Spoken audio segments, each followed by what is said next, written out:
कंकाल का रहस्य। चौरा गांव के खेतों में इन दिनों खुदाई का काम चल रहा था।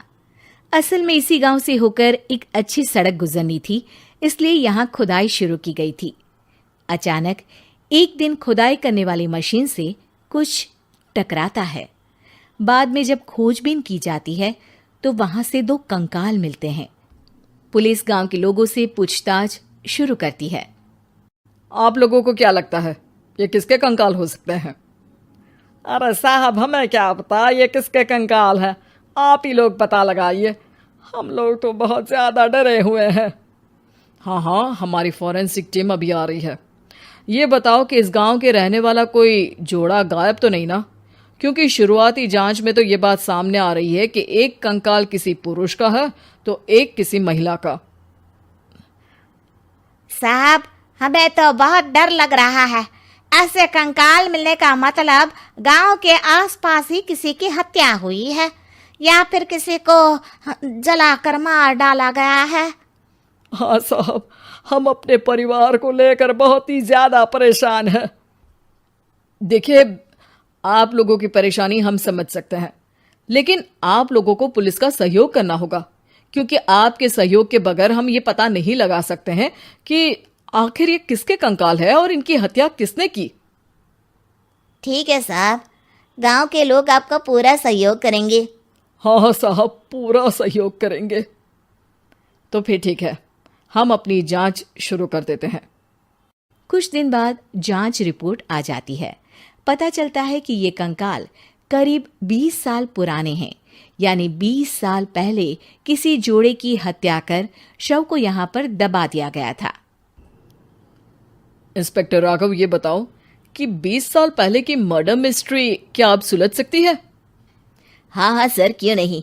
लेकिन अब सबूत और गवाह काफी मिट गए होंगे। मुश्किल तो होगी, लेकिन शायद किसी परिवार को इंसाफ मिल सके। इंस्पेक्टर राघव, आप बिल्कुल सही कह रहे हैं। किसी परिवार को तो इंसाफ मिलेगा ही और किसी को उसके किए की सजा भी मिलेगी। जी सर, मैंने तो जांच शुरू भी कर दी है। 20 साल पहले इस गांव के 2 जोड़े अचानक कहीं गायब हो गए थे। मैंने दोनों ही परिवारों के बाकी के सदस्यों से बातचीत शुरू की तो उन्होंने बताया कि उनके बच्चे शहर गए थे, लेकिन आज तक वापस नहीं लौटे हैं। लेकिन ये दोनों शव किस परिवार के सदस्यों के हैं, ये कैसे पता चल सकेगा? सर, मैंने डीएनए टेस्ट करवा लिया है। आज शाम तक इसकी रिपोर्ट भी आ जाएगी। अच्छा, ठीक है। उसी शाम को सर, डीएनए रिपोर्ट के मुताबिक ये दोनों ही लाशें चौरा गांव के रहने वाले प्रधान सुल्तान सिंह के बेटे और बहू की है। लेकिन इनकी हत्याएं किसने की है, ये कैसे पता लगेगा? इसी का तो पता लगाने की कोशिश में जुटा हूं सर। आज सुल्तान सिंह से मिलने भी जा रहा हूं। मेरा बेटा और बहू तो मेरे लिए सिर्फ यादों में ही रह गए थे।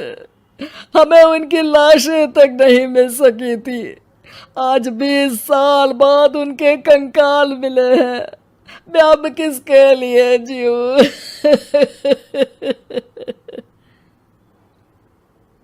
लेकिन सर, क्या आपकी किसी से कोई दुश्मनी थी? अपने बेटे बहू की हत्या के लिए आप किसे जिम्मेदार मान रहे हैं? अब मैं किसका नाम बोलूं? मेरी तो किसी से दुश्मनी नहीं थी, बस मेरे बेटे बहू को कोई वापस ला पाता।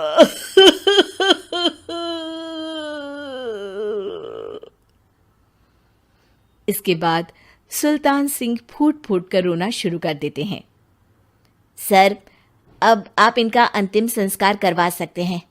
कम से कम इनका शरीर ना सही, इनका कंकाल तो आपको मिला है। लेकिन हाँ, अगर आपको कुछ भी याद आए तो ज़रूर बताइएगा। मेरी तो बेटा अब उम्र हो गई है, लेकिन मेरे बेटे और बहू के हत्यारों का ज़रूर पता लगाइएगा, क्योंकि जब तक हत्यारे पकड़े नहीं जाएंगे मेरा मन नहीं मानेगा। सर, हमारी पूरी कोशिश रहेगी हत्यारे को पकड़ने की। लेकिन एक बात बताइए, उस वक्त आपको किस पर शक गया था? उस वक्त मेरे एक ड्राइवर को पकड़ा गया था, लेकिन सबूतों के अभाव में उसे छोड़ दिया गया था। अच्छा, और ड्राइवर पर कैसे शक हुआ था? क्योंकि उस दिन ड्राइवर छुट्टी पर था। उस समय लेकिन लाश क्यों नहीं मिल सकी थी? उस वक्त पुलिस ने बहुत कोशिश की थी, लेकिन दोनों की डेड बॉडी नहीं मिल सकी थी। ठीक है, हमारी तफ्तीश चल रही है, मैं फिर आऊंगा। इसके बाद इंस्पेक्टर वहां से चला जाता है और सुल्तान सिंह अपने बेटे और बहू की याद में खो जाते हैं। कुछ दिन बाद सुल्तान सर, एक बात बताइए, जब आपके बेटे बहू की हत्या हुई थी, उसी के आसपास आपके ही गांव का रहने वाला एक और जोड़ा उसी वक्त गायब हो गया था ना? हाँ सर, अलका और अभिषेक, वो भी मेरे बच्चों जैसे ही थे। तो फिर वो कहाँ है? उनका भी आज तक पता नहीं चल सका, लेकिन बताते हैं कि कुछ साल पहले अभिषेक को गांव के ही किसी आदमी ने मुंबई में देखा था, लेकिन फिर वो गायब हो गया। यानी अभिषेक और अलका की हत्या नहीं हुई थी, बल्कि उन्होंने किसी वजह से खुद ही गांव छोड़ दिया था। हाँ, हो सकता है, क्योंकि अभिषेक मेरे बेटे संतोष का अच्छा दोस्त था और उसका मेरे घर भी आना जाना लगा रहता था। हो सकता है कि उसने मेरे बेटे और बहू के बारे में सुन लिया हो और ये गांव छोड़ दिया हो सकता है। उनके परिवार का कोई अब नहीं रहता क्या इस गांव में? अब तो कोई नहीं रहता। एक चाचा थे, लेकिन उन्होंने भी अपना पुश्तैनी मकान बेच दिया है। वो भी अब कहीं शहर में ही बस गए हैं। ओह, अभिषेक और अलका के बारे में भी पता लगाना होगा। हो सकता है कि वही इस हत्या के बारे में कुछ बता सके। हो तो सकता है, लेकिन वो बेचारे तो खुद ही वक्त के मारे थे, वो क्या बताएंगे। फिर भी सर, जब केस दोबारा खुला है तो जांच तो करनी ही पड़ेगी, और इस बार तो लाशें भी बरामद हुई है। कुछ दिन तक लगातार तफ्तीश चलती रही। एक दिन थाने से सुल्तान सिंह को फोन आता है। हाँ, कौन बोल रहा है? सर, मैं कांस्टेबल तुलाराम बोल रहा हूँ थाने से। आपको थाने आना पड़ेगा। थाने? लेकिन क्यों? सर, किसी की पहचान करवानी है। अच्छा ठीक है, मैं दोपहर तक पहुंचता हूँ। सुल्तान सिंह दोपहर में थाने पहुंचता है। कई पुलिस के अधिकारी वहां मौजूद रहते हैं। सर, आपके बेटे की हत्या का रहस्य आज शायद सुलझ जाए। अच्छा इंस्पेक्टर राघव, पर वो कैसे? सर, उस आदमी को देखिए, क्या वही अभिषेक है? सुल्तान सिंह की आंखों में हैरानी से आंसू आ जाते हैं। हाँ सर, यही अभिषेक है। ये आपको कहाँ से मिला? सिर्फ अभिषेक ही नहीं, बल्कि इसकी पत्नी अलका भी इसके साथ है। मैडम, जरा अभिषेक की पत्नी को लाइए। जैसे ही अलका को पेश किया जाता है, सुल्तान सिंह जमीन पर गिर जाते हैं।